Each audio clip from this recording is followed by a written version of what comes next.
Salut à tous, Jean-Pierre de teamtennis.fr. Allez, dans cette vidéo, je me fais une petite comparaison de la Wilson RF01, donc en 300 grammes, avec quelques raquettes. Vous allez les voir défiler au fur et à mesure. Je commence un petit peu à taper avec la RF01. Ça fait plusieurs sessions que je fais avec. Je la connais bien, mais je vais quand même taper un petit peu avec au début. Là, j'ai mis un anti-vibrateur. J'ai un cordage qui n'est pas trop tendu. J'ai l'impression que ça fait vibrer un peu. Je ne sais pas si c'est le cadre et si c'est le cordage. Mais perso, là, je la trouve. Là, en tout cas, j'ai une meilleure sensation en mettant un anti-vibrateur. Donc, je vais le laisser là. Allez, go! Donc moi j'aime bien côté revers. 1-0. J'aime bien côté revers à une main pour la maniabilité, c'est super maniable. Hein. Donc ça c'est vraiment une des caractéristiques de cette raquette RF01. Ultra maniable, léger en tête. Donc quand on fait du revers à une main, c'est vraiment cool. On n'a pas une raquette difficile à manier. Là, que ce soit chop, lift, j'ai pas grand chose à dire. Clac. Je suis vraiment à l'aise côté revers. Côté coup droit, on va voir ça. Il y a une bonne puissance, hein. De toute façon, avec cette raquette, c'est pas surpuissant, c'est intermédiaire, un tout petit peu contrôle. D'accord, ça veut dire puissance un tout petit peu réduite, mais vraiment, c'est pas super dur à jouer. Là, je joue tranquille, on est en fin d'échauffement. Je force pas du tout, je trouve de la longueur de balle. Là, pas fait trop de, j'ai pas fait de faute encore. C'est une raquette moi que je sens bien. Hein. Clac. Je la sens très bien côté revers. Et perso, un tout petit peu moins bien côté coup droit, mais ça c'est toujours pareil, parce que moi j'ai un revers qui est moins lifté que le coup droit, qui est peut-être mieux techniquement. Et donc côté revers, je peux jouer avec des raquettes exigeantes. Et côté coup droit, c'est un peu plus compliqué. Voilà, tout de suite, je joue plus court en coup droit. Côté coup droit, il me faudrait une raquette en tamis 6,45. Quand le cordage 16/19. Et côté revers, il me faudrait... Enfin, côté revers, je peux prendre un peu n'importe quoi. Donc là, ça m'arrive, mais comme avec pas mal de raquettes en tamis 6,32, de manquer de longueur côté coup droit. Mais c'est pas méchant. J'ai pas non plus l'impression d'être obligé de forcer comme un malade ou de trouver particulièrement beaucoup de vitesse gestuelle pour trouver de la longueur de balle. Là, ça part quand même bien. Quand même assez facile à jouer. Moins de tolérance qu'un tamis plus grand. Hein. Donc côté coup droit, moi des fois je décentre un peu. Ouais, forcément, ça part un peu moins bien. Donc, minimum quand même de qualité de centrage de balle requis pour jouer avec cette raquette. Et franchement, c'est sympa. Avec l'anti-vibrateur, là, c'est très confort. C'est doux à l'impact. J'ai pas de vibration. C'est super sympa. Là, là, ça part bien. Hein. J'en mets un petit peu plus. Là, c'est facile à jouer. C'est vraiment polyvalent. Une prise de lift bien correcte pour un tamis 6,32. Sans que ce soit monstrueux. Il ne faut pas non plus être un lifter, chercher le gros lift avec cette raquette, mais ça prend facilement, là ça prend facilement le lift. Et c'est facile de trouver de la vitesse gestuelle. Ok, allez, je vais comparer un petit peu avec d'autres raquettes. Je vais taper un peu avec la Head Extreme Pro qui avant s'appelait la Head Extreme Tour. Pareil, raquette en tamis 6,32. Cordage 16/19. Une raquette contrôle, mais avec une bonne dose de puissance et intéressante pour jouer lifté. 5 grammes de plus, mais pas lourde en tête. Donc niveau poids, équilibre, j'ai l'impression que c'est assez proche. Peut-être que je sens que j'ai un peu plus de poids avec celle-ci, mais je ne sais pas si c'est pas psychologique l'histoire. Et c'est quand même assez semblable quand on manie les raquettes. Là. Un peu court en coup droit, comme d'hab. Tranquille, tamis 6,32, j'ai du mal à trouver de la longueur. Ah, ça part bien aussi, c'est une raquette qui est puissante aussi. Pas super dur à jouer, la Extreme Pro. Côté revers, j'ai à peu près le même feeling. Hein. Je les trouve assez proches ces deux raquettes. Là, je passe de l'une à l'autre, c'est pas énorme la différence. Ouais. C'est super maniable aussi. Bon feeling en shop, hein, je la connais cette raquette, j'ai pas mal joué avec aussi. J'ai un bon feeling côté revers parce que c'est super maniable. Clac. Côté coup droit, pareil, c'est léger, ça prend bien le lift. Franchement, je les trouve assez proches. Hein. J'aurais un peu de mal à choisir entre les deux. Bah, en tout cas, si vous avez l'extrême Tour ou l'extrême Pro, ben, vous savez que moi, je trouve que c'est pas super éloigné. Bon, je vais prendre autre chose, je les trouve très proches les deux. Bon, on va passer une raquette que j'adore, Wilson Blade 98, cordage 16/19. À mon avis, ça va être la plus exigeante de tout le lot en termes de puissance, en termes de poids, maniabilité. On va voir ça. Raquette que j'adore, à condition d'être en forme. Et quand je suis un peu fatigué, j'ai du mal à faire partir la balle. On va voir ça. Tami 98, hein, 632 cm². Ah, ça part bien quand même, parce que je suis bien relâché là aussi.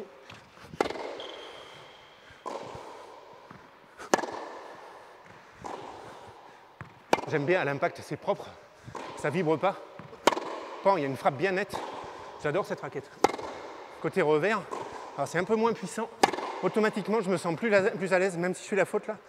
Je me sens plus confiant pour laisser partir mes frappes, pour faire des gestes un peu plus rapides, et même s'il y a un petit peu moins de lift. Donc c'est pas complètement ultra différent, mais c'est quand même un peu moins puissant, la blade.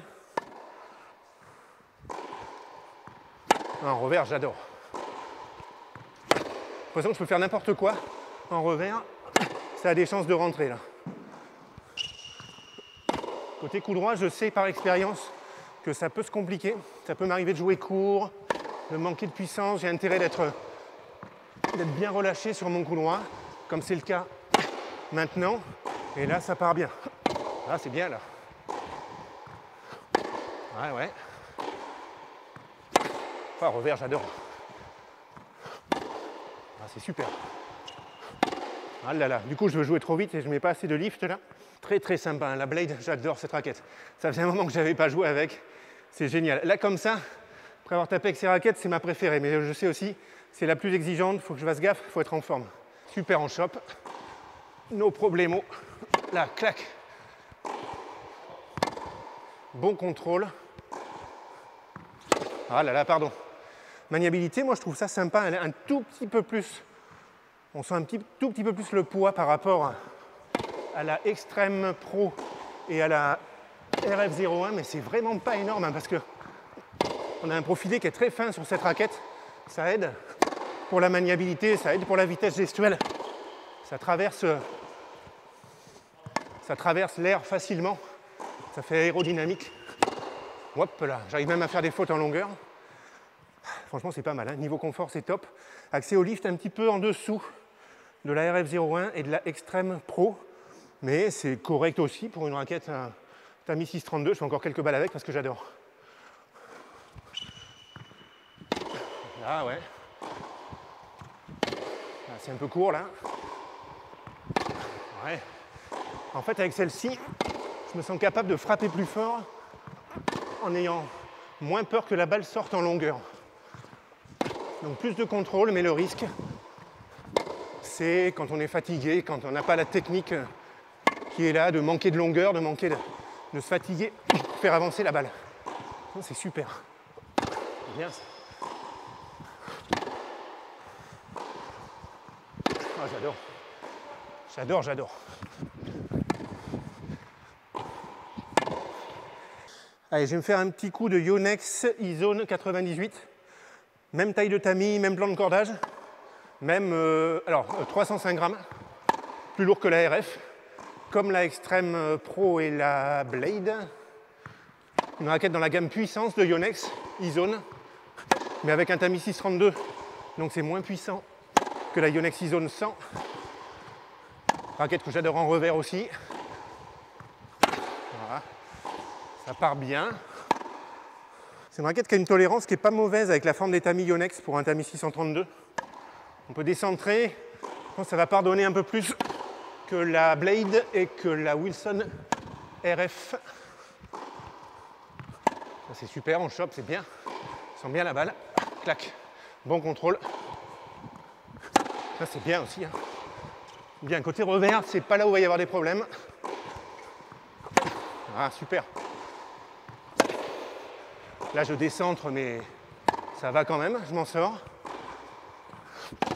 Et tout de suite, coup droit, c'est pas pareil. Avec cette espèce de coup droit où je trouve de la longueur une fois sur trois, là.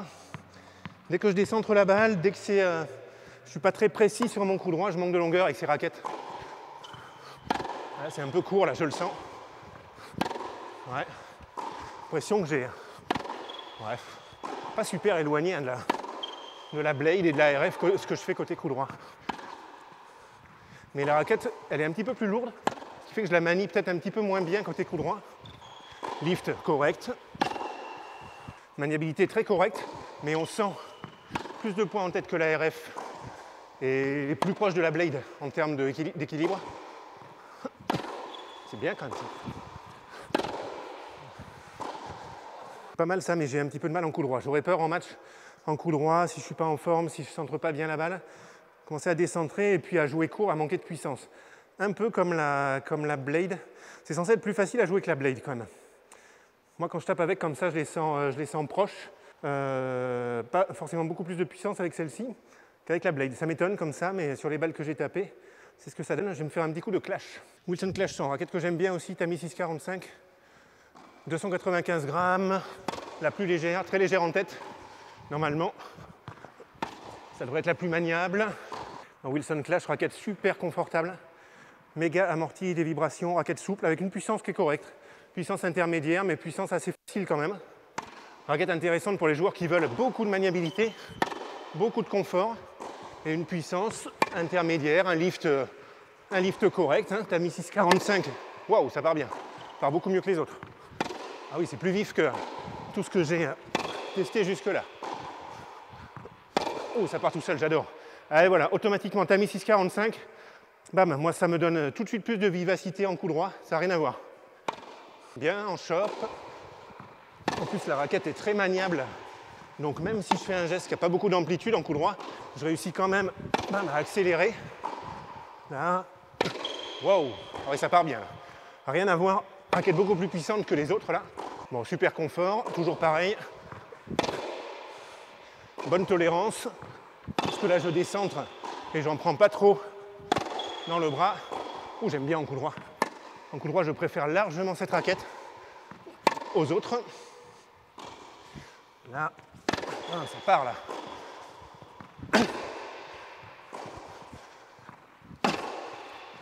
Voilà, c'est clairement celle-là que je préfère en coup droit. Les autres, j'arrive à m'en sortir, mais derrière, il y a toujours ce petit côté exigeant. Celle-là, je sens que c'est tolérant, je peux y aller, même si je me loupe un peu, ça va quand même bien partir. On va voir côté revers, si j'arrive à avoir un contrôle correct. Parce que des fois, quand j'ai plus de puissance en coup droit, côté revers, ça vole. Ouais, ça part un peu.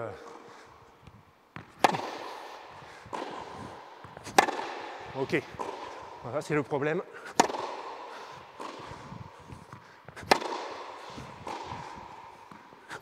C'est pas mal quand même, hein, mais c'est pas mal, mais étant donné qu'il y a la puissance quand même par rapport aux autres, ça alterne des super revers, mais je sais pas trop où va la balle, et il y a des fautes en longueur, mais très très sympa à la clash. Ça fait un moment que j'avais pas tapé avec. J'aime bien surtout côté coup droit cette facilité hyper maniable, ça me va bien sur mon coup droit qui est un peu capricieux. Yonex E-Zone 100, allez let's go. Donc Tamiya 645 comme la clash, c'est un truc qui convient très bien à mon coup droit. Là, il y a la vivacité. Ah, j'adore. On a la puissance, tolérance du Tamiya 645, je trouve, avec peut-être un peu moins de puissance que la clash. Je sens que c'est un petit peu moins vif. Ça reste quand même une raquette puissante, hein. Ça part facilement avec la E-Zone. Là, bam. Prise de lift, je trouve très bonne. Ça prend bien le lift. Côté revers, j'ai un bon feeling. Pour une raquette puissante, enfin de catégorie puissance, en Tamiya 645, j'arrive quand même à avoir un contrôle assez correct et une bonne maniabilité avec cette raquette.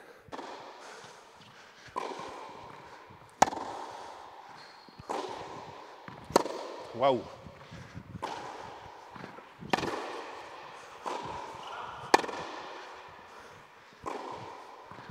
C'est confortable, j'ai pas d'anti-vibrateur et j'ai pas envie d'en mettre. Je trouve que déjà comme ça, les frappes sont propres, ça vibre pas beaucoup. En même temps, c'est pas des frappes feutrées. Je me sens pas déconnecté de la balle, je sens la balle. Mais en même temps, il y a des frappes propres, nettes. Clac, ça lifte bien. En chope, je sens bien la balle. Et en coup droit, c'est là que je préfère.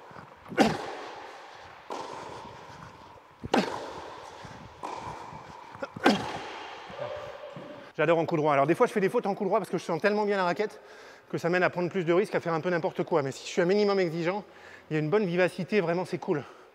Bon, je vais me tenter un petit récap sur toutes ces raquettes, c'est pas évident. Je vais essayer de commencer par la plus puissante. Ok, pour moi c'était la Clash. C'est là que j'ai senti que ça partait le mieux. La plus maniable, la plus puissante, Clash, méga confort, bonne prise de lift, polyvalence. Celle-là, clairement, je la mets en 1.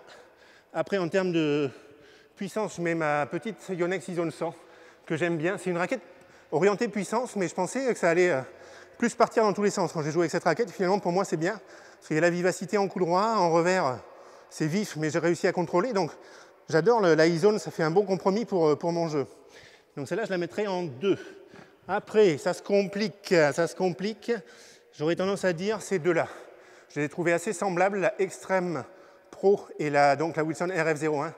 Ce sont des raquettes en tamis 98, donc c'est un tout petit peu exigeant à cause de ce tamis un petit peu réduit. Il faut bien centrer la balle. Par contre, elles sont maniables. RF01 encore plus.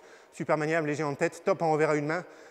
Bien pour mon coup droit, mais un poil exigeant, comme je disais, avec des tamis 98. Je pourrais jouer avec. Je suis plus à l'aise avec des tamis 645. C'est vraiment pas dur à jouer pour des raquettes en tamis 632, donc 98. Et pour moi, les deux plus exigeantes, c'est la Blade et la E-Zone 98. La E-Zone 98, elle est donnée pour une raquette puissance. J'ai toujours eu du mal à faire avancer la balle avec celle-ci. Donc je la mets, on va dire la Blade, la plus exigeante. Celle-ci, un tout petit peu plus facile, un tout petit peu plus vive, plus d'accès au lift avec celle-ci, mais relativement proche. Pour moi, il faut une bonne technique avec ces raquettes, comme être capable de bien faire avancer la balle. Je stoppe pour cette comparaison. J'espère que ça vous donnera des idées un petit peu comme ça. De toute façon, n'hésitez pas à me poser des questions en commentaire. Et je vous rappelle que vous pouvez trouver toutes ces raquettes chez mon partenaire Tennis Warehouse Europe, site de vente en ligne chez qui je vous conseille d'aller pour vos achats de matériel de tennis. On peut tester la majorité des raquettes, il y a un choix énorme. Donc vraiment, Tennis Warehouse Europe, top, je vous conseille d'aller là-bas.